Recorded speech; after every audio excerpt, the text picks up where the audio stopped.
Yakni benta jongga kubor la 1 daga fatafat online shopping store.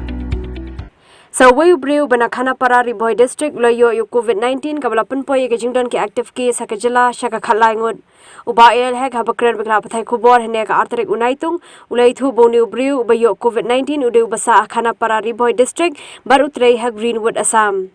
te tangba ki today dong song song jom Meghalaya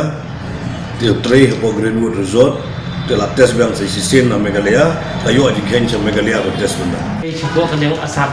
Khanapara itu Greenwood resort.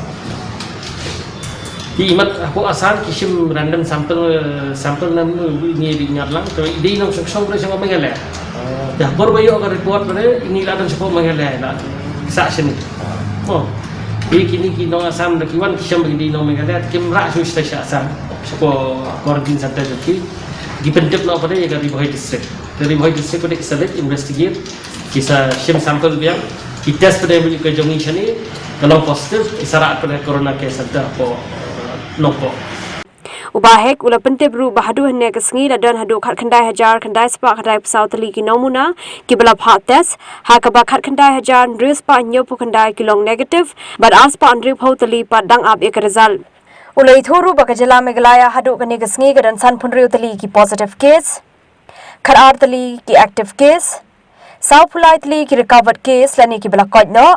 bar Uwei bala khlat no bar ki bon phai na bar jala ki long khat khandai hajar South spa khat saungun